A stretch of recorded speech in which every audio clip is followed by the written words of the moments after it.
पड़ी, वो किसी न किसी अदृश्य शक्ति को जरूर मानते हैं। जितने वैज्ञानिकों से हमने कई बार इंटरव्यू भी लिया, मौका मिला, वो आए भी, तो वो दुनिया के सामने कहते हैं कि धर्म कुछ नहीं है, ईश्वर कोई चीज नहीं है, स्वर्ग नरक कोई चीज नहीं, पुनर्जन्म कोई चीज नहीं, यह लोक परलोक कोई चीज नहीं, ऐसा वो कहते हैं। लेकिन जब उनकी हमने अंतरंग फीलिंग पूछी कि आप जब विपदा में पड़ते हैं तब आपके मन में क्या भाव आता है, तो उन्होंने एक ही बात कहा कि हम लोग भी किसी न किसी अदृश्य शक्ति को स्वीकार करते हैं। आज के वैज्ञानिक की यह दशा है जैसे राज्यपाल और राष्ट्रपति की होती है। राज्यपाल और राष्ट्रपति दुनिया की दृष्टि में किसी पार्टी का नहीं होता। राज्यपाल और राष्ट्रपति एक देश का होता है, किसी भी पार्टी का नहीं होता। लेकिन ये सब बाहर के लिए है, ये जनता के लिए है, ये कानून के लिए है। कुर्सियां लेकर इधर नहीं आए।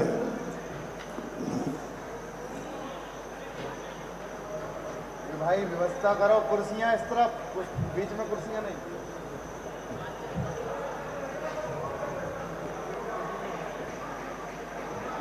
अदृश्य जो जैसे राष्ट्रपति और राज्यपाल कानून की दृष्टि में है कि हम किसी पार्टी के नहीं हैं, लेकिन जब अंतरंग दृष्टि आती है व्यक्तिगत, कभी कभी कानून अलग होता है, समाज अलग होती है, परिवार अलग होता है, लेकिन अंतरंग व्यक्तिगत स्वरूप अलग होता है। राष्ट्रपति कानून और दुनिया की दृष्टि में किसी पार्टी का नहीं है, लेकिन जब वही राष्ट्रपति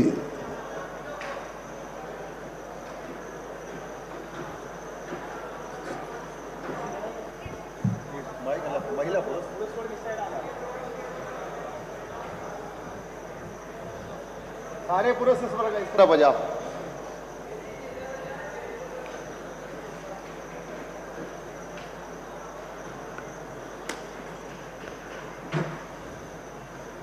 लेकिन जब वो व्यक्तिगत विचारों पर जाता है और व्यक्तिगत विचार का सबसे बड़ा प्रमाण है राष्ट्रपति का और राज्यपाल का व्यक्तिगत विचार, अंतरंग विचार। जिस समय वो वोट डालने जाता है उस समय वो किसी एक पार्टी को ही वोट देता है कि सभी पार्टियों को वोट देता है या देता ही नहीं। विजय बाबू,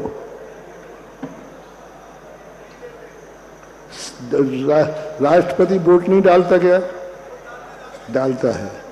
क्या सभी पार्टियों को देता है? किसी एक को ही देता है। बहुत बड़ा एग्जाम्पल आपको दे रहा हूं।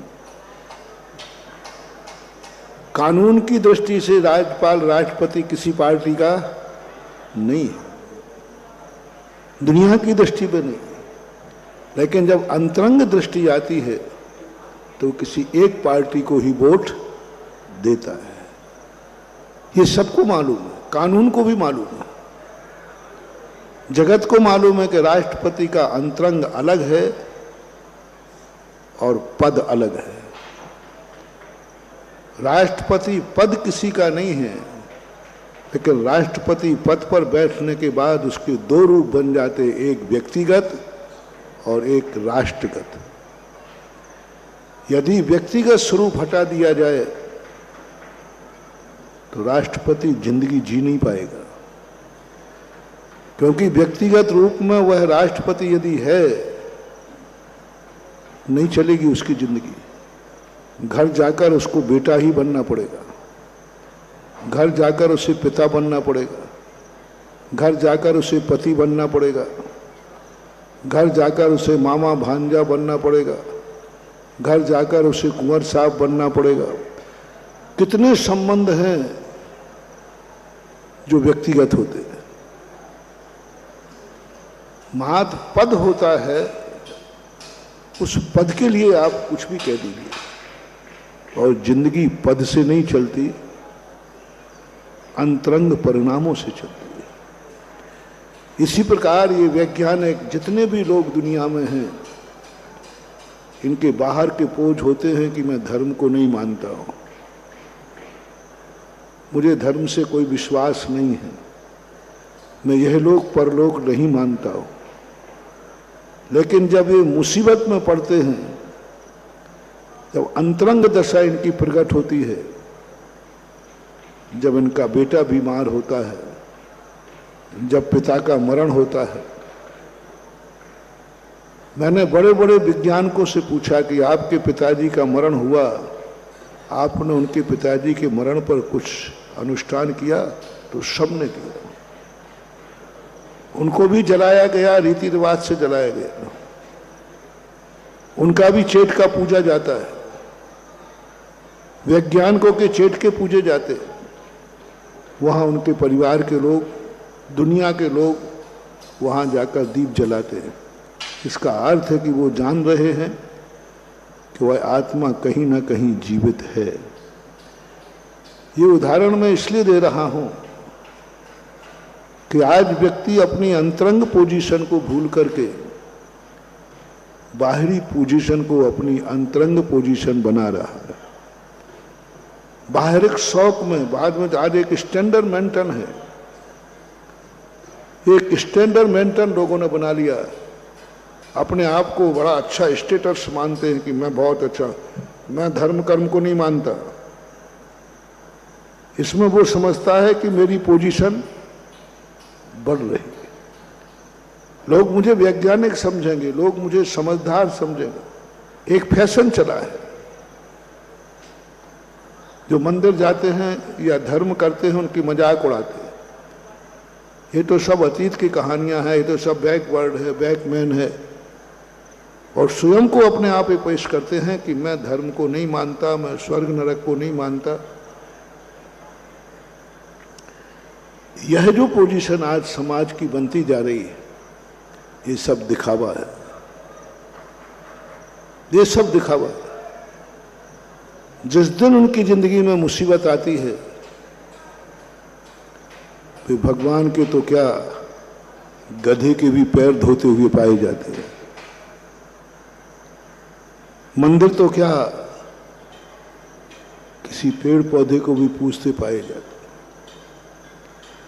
सही यदि हमारी आस्था और श्रद्धा, सही यदि भगवान हमारी जिंदगी में दुनिया में है, तो उसकी पहचान आपकी आत्मा करेगी, हम नहीं करेंगे, शास्त्र नहीं करेंगे। क्योंकि हमारी बात आप मानोगे नहीं, शास्त्र आप मानते नहीं हैं। इसलिए मैं आपको एक प्रमाण दे रहा हूं अपनी अंतरंग भावना का। यदि तुम्हारी धर्म के ऊपर श्रद्धा ना हो, साधु संतों की वाणी पर श्रद्धा ना हो, तो तुम अपनी अंतरंग आत्मा को पूछना, और उस समय पूछना जब तुम चारों तरफ से विपत्ति में पड़े हो, बचने का कोई रास्ता नहीं है, कोई रास्ता नहीं है। उस समय तुम्हारी आत्मा की जो आवाज आएगी वही सच्ची आवाज होगी। उस समय तुम्हारी आत्मा कहेगी, दुनिया में कोई भगवान है तो, दुनिया में कोई अदृश्य शक्ति है तो मुझे बचा ले। आएगा एक ऐसे जंगल के कुएं में आप गिर गए जहां कोई आने वाला नहीं, कोई बचाने वाला नहीं। समय आपकी ओरिजिनल है, दो निश्चित है। और कोई थोड़ा सा कहे कि भाई एक गधा है कुमार का, उसमें एक अतिशय है, पैर धो लो और पी जाओ तो हो जाएगा ठीक। कितनी बड़ा नास्तिक हो, मौत सामने खड़ी हो, तो वो यह मान करके पी जाएगा कि चलो कुछ नहीं होगा तो पीने में क्या हर्ज है, शायद तुक्का लग जाएगा। इसलिए मैं कहता हूं विश्व का एक भी देश नहीं है, इतने बड़े देश हैं जिनमें अदृश्य शक्तियों को न माना गया हो।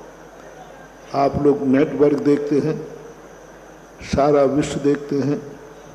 मैंने कई दिनों से लोगों से कह रहा हूं मुझे उस देश का नाम बताओ जिस देश में किसी ना किसी अदृश्य शक्ति को, गॉड को नहीं माना जाता हो। एक देश का नाम बताओ जहां किसी भगवान को नहीं माना जाता, किसी अदृश्य शक्ति को नहीं माना जाता। विश्व के अंदर ऐसा कोई देश चाहिए। आज तक कोई भी व्यक्ति मुझे ये नहीं ला सका कि फलाना देश में किसी को भी नहीं माना जाता, कोई अदृश्य शक्ति वहां नहीं होती। अभी तक तो नहीं आया। आज भी मैं इस मंच से घोषणा कर रहा हूं, किसी के पास हो कोई देश का नाम जिस देश में किसी ना किसी अदृश्य शक्ति को नहीं माना जाता हो। सब मानते हैं, अमेरिका भी मानता है, पुनर्जन्म मानता है, भगवान को मानता है। नाम अलग हो सकते हैं, कोई ईश्वर रख देगा, कोई ईसा रख देगा, कोई अल्लाह रख देगा, कोई महावीर रख देगा। सब अपने नाम कुछ भी बदलते जाओ, लेकिन इस दुनिया में यदि जीना है तो अदृश्य शक्ति को स्वीकार करना ही पड़ेगा और अपने जीवन को अदृश्य बनाना ही पड़ेगा। तुम्हारे भविष्य को अंधकार में मनाना पड़ेगा। यदि तुम्हें अपने भविष्य पता चल जाए तो तुम्हारी जिंदगी खराब हो जाएगी, और या तुम जिंदगी बहुत संकलेश में चले जाओगे। इसलिए भविष्य जो है सदा छुपा हुआ रहना चाहिए। यदि किसी कॉलेज से तुम्हें पता चल जाए किस कॉलेज में पढ़ने से हम नियम से मेरिट लिस्ट में पास होंगे और आपके पास गारंटी कार्ड है, जो व्यक्ति ये कह दे कि मेरा भविष्य, मैं मेरिट लिस्ट में पास होऊंगा, मेरे कॉलेज में आप एडमिशन ले लीजिए, यदि ये गारंटी कोई व्यक्ति तुम्हें दे देवे तो बोलो ये अच्छी बात है या बुरी बात है? गारंटी दे रहा, मेरे कॉलेज में पढ़ने वाला विद्यार्थी जो एडमिशन लेगा वो मेरिट लिस्ट में पास आएगा, 80-90 नंबर मिलेंगे, पक्का है। इससे नीचे मिल ही नहीं सकते। और 100% के और आश्वासन दे दे कि मेरे कॉलेज में आप एडमिशन लीजिए, आपके 100 नंबर गारंटेड हैं, और यह विज्ञापन कर दिया जाए। बोलो ऐसा विज्ञापन करने वाला कॉलेज अच्छा कॉलेज माना जाएगा या बुरा? ऐसे कॉलेज में अपने बेटे का एडमिशन कराना उसकी जिंदगी बर्बाद करना है कि जिंदगी बनाना है? गारंटी है 100% की। एडमिशन ले लीजिए, आपको मार्कशीट 100/100 नंबर की मिलेगी।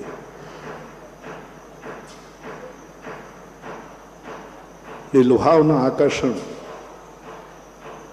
बच्चों के लिए अच्छा लग सकता है, लेकिन समझदार व्यक्ति कहेगा मैं इस कॉलेज में भर्ती नहीं करा सकता। दूसरा कॉलेज कह रहा है कि नहीं, हमारे यहाँ कोई गारंटी नहीं, आपका बच्चा फेल भी हो सकता है, 100/100 नंबर भी ला सकता है, 3rd क्लास भी पास हो सकता है, कुछ भी हो सकता है हमारे कॉलेज।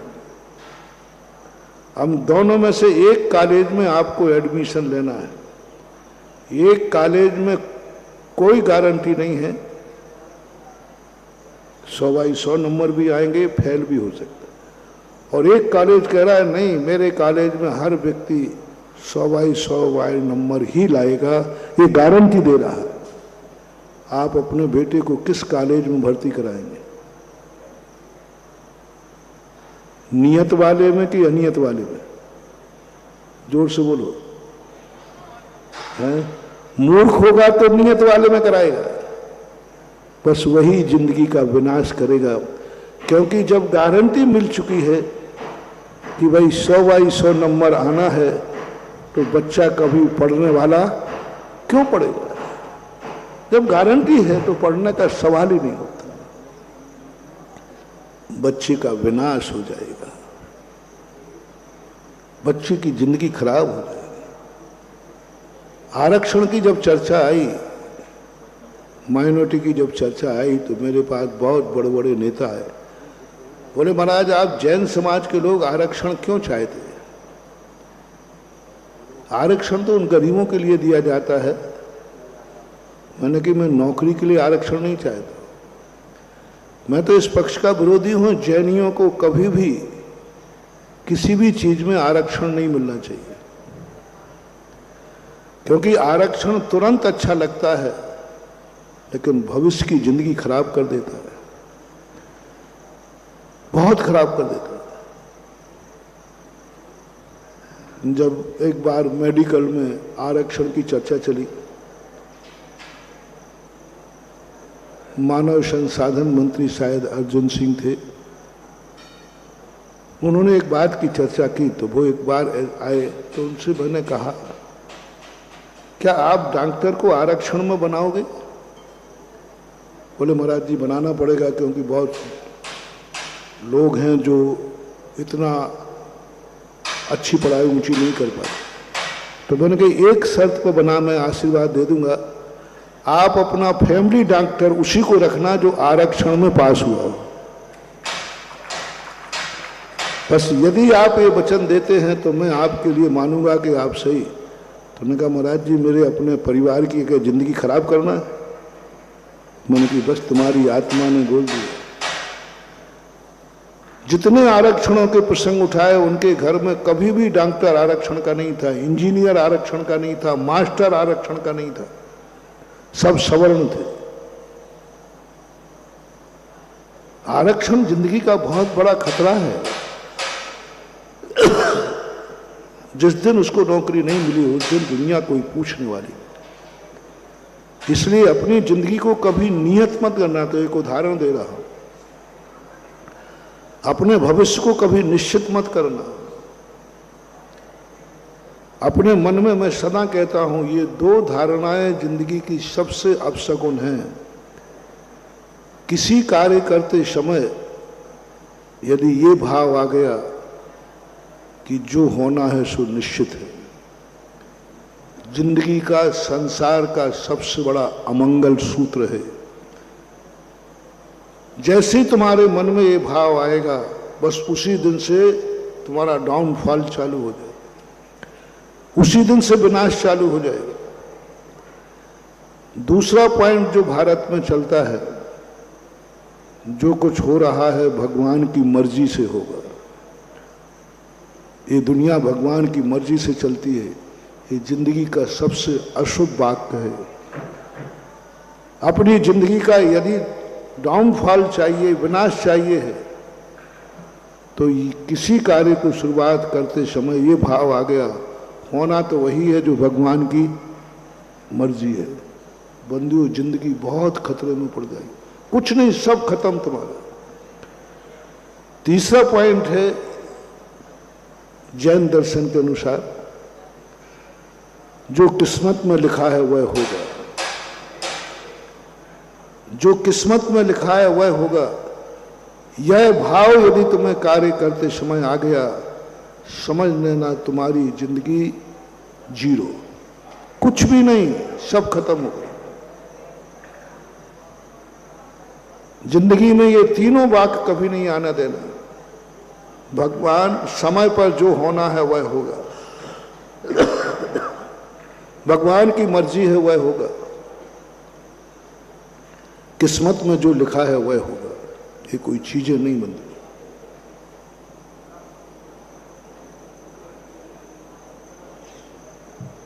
भगवान कोई मुनीम नहीं, भगवान कोई वर्कर नहीं है जो दुनिया के तुम्हारी जिंदगी के कार्य करता रहे।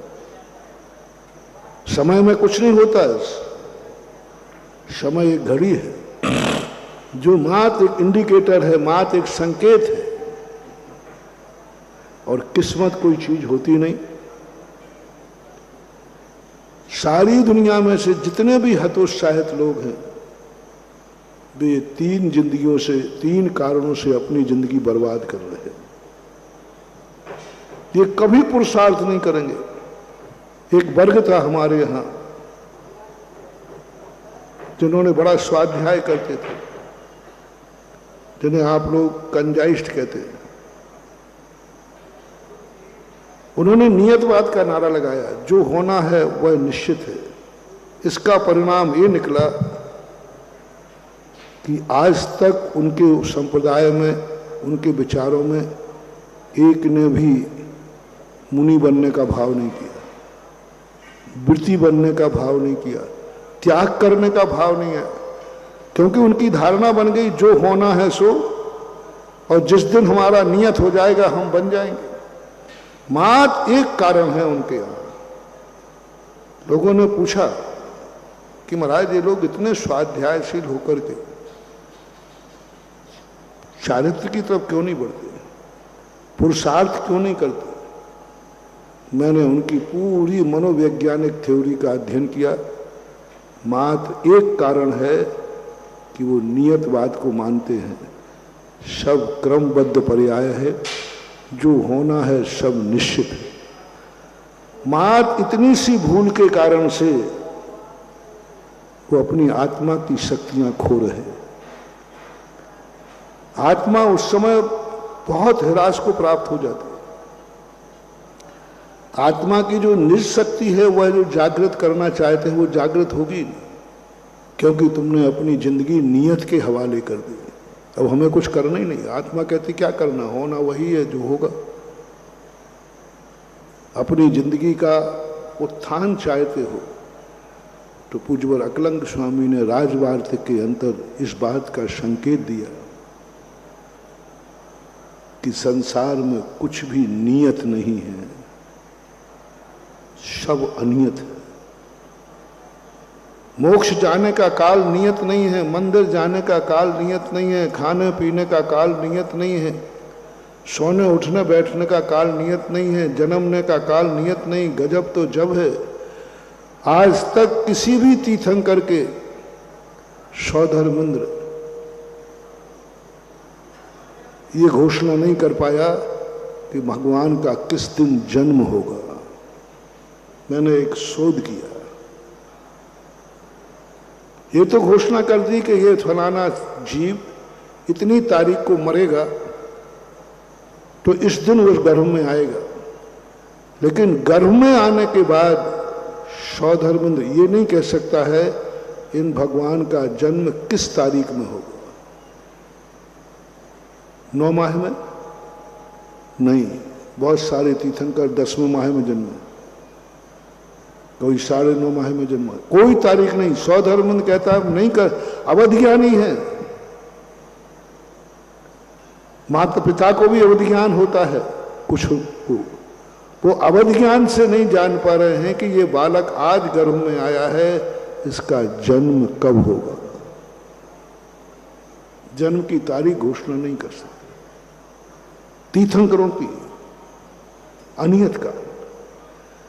इसलिए जिंदगी में अपना कुछ करना है तो बस एक धारणा बनाओ, कुछ भी नियत नहीं है। यहाँ ये संसार है, यहाँ कुछ भी हो सकता है।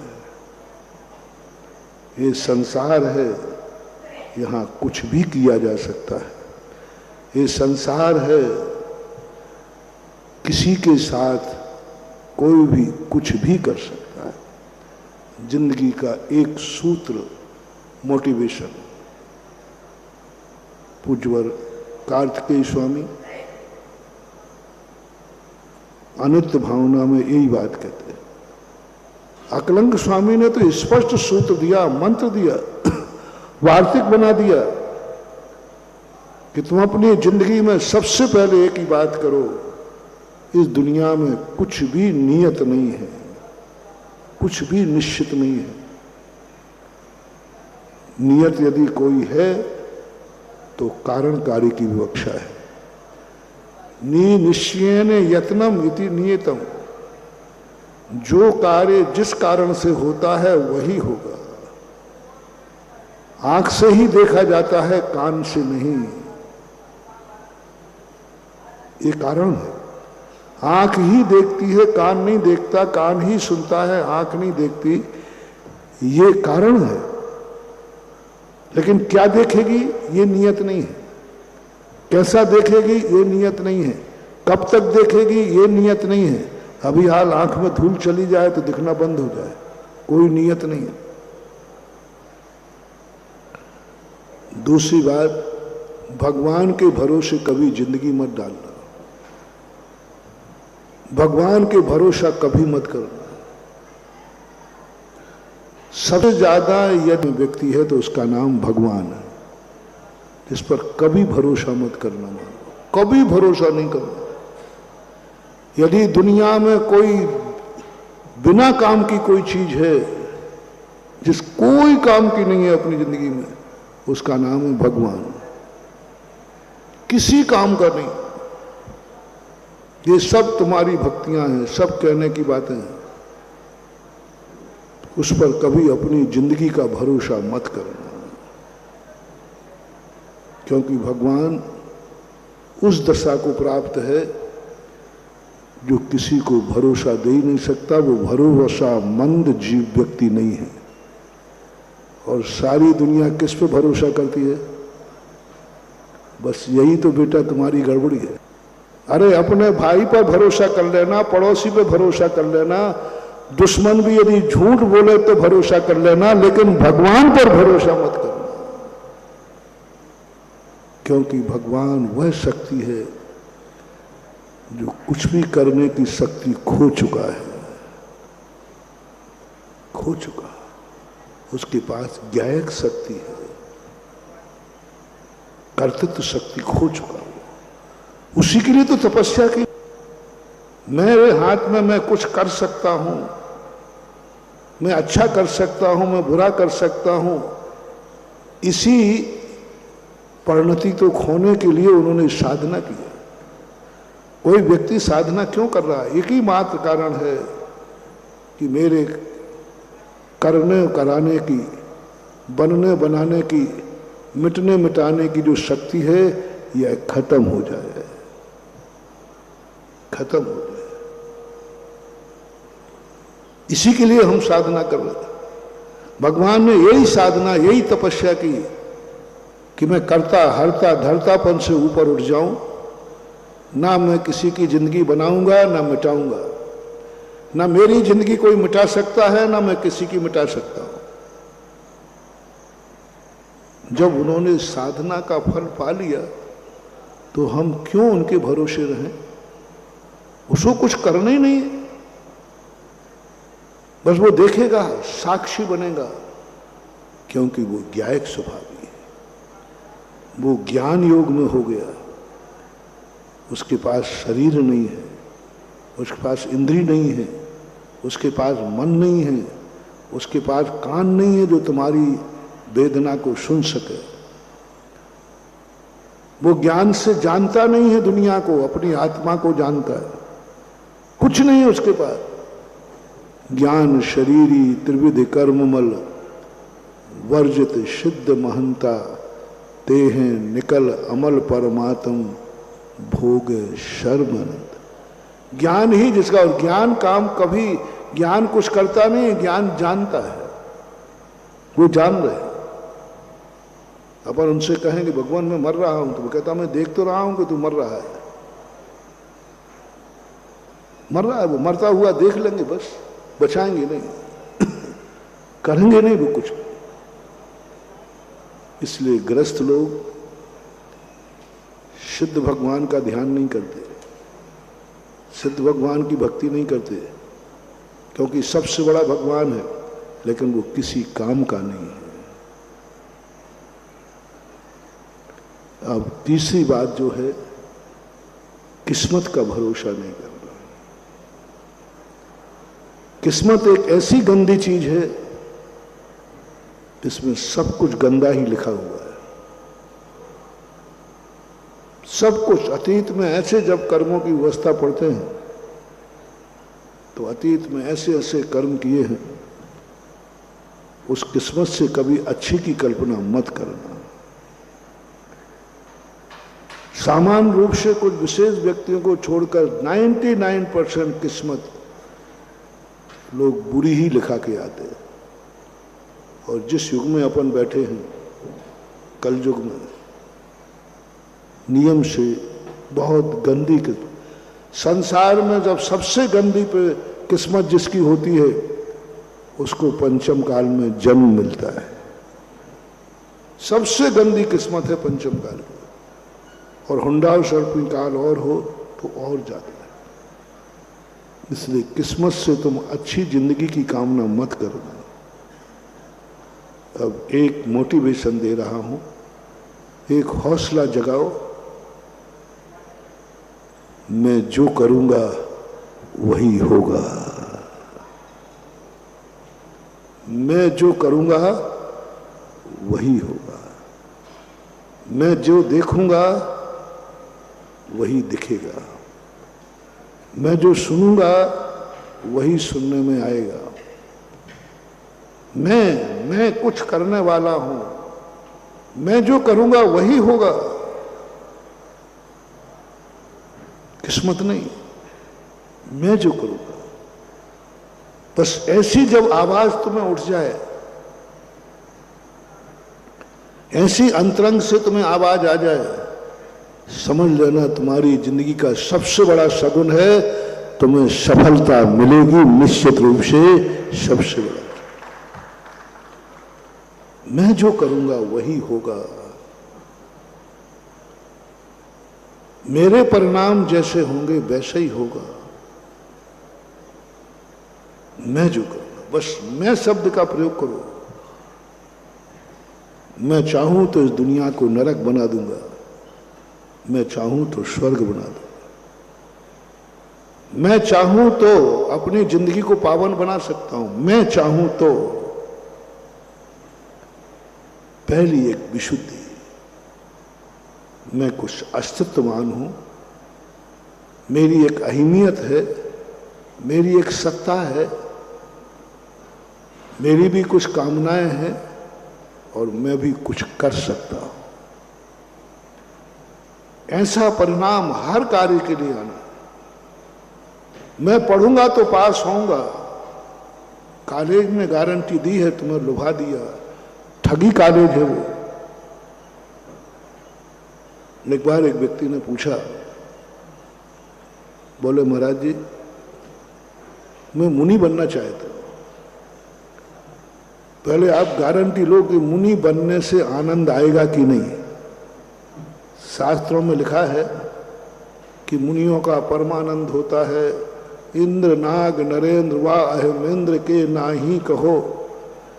तो हमारे यहाँ एक परंपरा है, जिस चीज के संबंध में हम नहीं जानते हैं, जो उस चीज को कर चुका है, भोग चुका है, उससे पूछ लीजिए। इसलिए मैं आपसे पूछता हूं महाराज जी, मैं मुनि बनना चाहता हूं। मैं आपसे पूछता हूं सही में आनंद आएगा कि नहीं? घर गृहस्थी भी जाए और फिर लौट के आ नहीं सकते क्योंकि लोग भ्रष्ट कहेंगे। इसलिए आप मुझे बताएं कि आनंद आएगा कि नहीं। यदि आप गारंटेड बोलते कि आनंद आएगा तो मैं अभी श्रीफल चढ़ाता हूं मुनि बनने का। बहुत अच्छा आदमी था, बहुत बड़ी प्रभावना होती यदि वो बनता तो। मात मुझे एक लोभ देना, बाद में वो लौट के तो जाता नहीं, पक्का था। मैं समझ गया कि ये इतना बड़ा मूर्ख है, इसको ठगना बहुत सरल है, कोई भी ठग लेगा। जो व्यक्ति दुकानदार से पूछ रहा है कि हमें चोखा नारियल दीजिए, और दुकानदार की नीति है उसके पास 2 नारियल है, खोटा और चोखा, पहले कौन सा निकालेगा? बोलो ना बनिया लोग, आप लोग। और आपने किसके ऊपर छोड़ दिया कि दुकान कि साहब जो अच्छा नारियल सेठ जी आप ही दे दीजिए। बनिया का व्यापारी का है नियम है, पहले खोटा नारियल निकालेगा, चोखा बचाएगा। तुम ठगे जाओ। कभी भी व्यापारी से नहीं कहना कि तुम्हें चोखा माल दे दीजिए, तुम ही दे दीजिए सेठ जी, वो कभी नहीं दे सकता। ऐसे ही तुम महाराज से पूछ रहे हो कि महाराज मुनि बनने के बाद आनंद आएगा कि नहीं आएगा। मैंने कि ये कहीं दूसरे मुनि के पास पहुंच गया तो ठगा जाएगा बेचारा। लोग कहे हाँ मुनि बन जा, बहुत आनंद है, बहुत आनंद है, आनंद ही आनंद है। मैंने कहा भैया जरूरी नहीं है, गारंटी नहीं है। बोले महाराज आप मुनि बन गए हो, गारंटी नहीं ले रहे हो। मैंने कि मैं अपनी गारंटी तो ले सकता हूं, लेकिन तेरी गारंटी नहीं ले सकता। मुझे तो बहुत आनंद आ रहा है, मुझे तो बहुत आनंद आता है और आया है। इतना आनंद आया है, इतना आनंद आता है कि मैं तो कल्पना ही नहीं कर सकता। क्योंकि ये मार्ग संक्लेश का मार्ग नहीं, आनंद का मार्ग। तो आपने किसके भरोसे पर मुनि दीक्षा ले ली थी? आपने किससे पूछा था? मैंने किसी से नहीं पूछा था, मैंने तो अपनी आत्मा से पूछा था कि यही मार्ग सच्चा मार्ग। भगवान से मत पूछो कि सच्चा मार्ग कौन है, भगवान से मत पूछो कि सच्चा भगवान कौन है। यही तो सबसे बड़ी भूल हो रही है। लोग भगवानों से पूछते हैं कि सच्चा भगवान कौन है। तुम्हें कभी सच्चा भगवान नहीं मिलेगा। तुम गुरुओं से पूछते हो कि सच्चा गुरु कौन है, तुम्हें सच्चा गुरु कभी नहीं मिलेगा, सब खोटे मिलेंगे। और जो गुरु ये कह दे कि तुमने पूछा महाराज मुझे सच्चा गुरु चाहिए, और यदि वो कह दे मैं ही तो सच्चा हूं, समझ लेना वो सबसे बड़ा खोटा है, बहुत बड़ा खोटा। हमारे यहाँ पूज्यवर समंतभद्र महाराज ने श्रावकों से ये नहीं कहा कि तुम भगवान से पूछो, उन्होंने तुम्हें लक्षण दिया, थर्मामीटर दिया। तुम ये देख लो कि 18 दोष नहीं है, वही भगवान है। भगवान से नहीं पूछना है, ये थर्मामीटर लगा लीजिए कि 18 दोषों से रहित है, वह मेरा भगवान। बात खत्म है। आप किसी से नहीं पूछना, भगवान से भी नहीं पूछना कि तुम भगवान हो कि नहीं। शेठ जी से नहीं पूछना कि अच्छा नारियल कौन है, हम खुद जानते हैं, खरीदने आए हैं बाजार में। बाजार में माल खरीदने के लिए जब ही जाना जब तुम्हें माल की पहचान हो तो खरीदने जाना, अन्यथा बिना माल के रह जाना, तुम्हें ठग लेगा। तुम धर्मात्मा बनना चाहते हो तो भगवान की तुम्हें पहचान होना चाहिए, भगवान से नहीं पूछना। तुम देखो ना अपने आप में, तुम्हारे पास क्या थर्मामीटर, तुम देखो ना गुरु का स्वरूप क्या है, गुरु का लक्षण क्या है।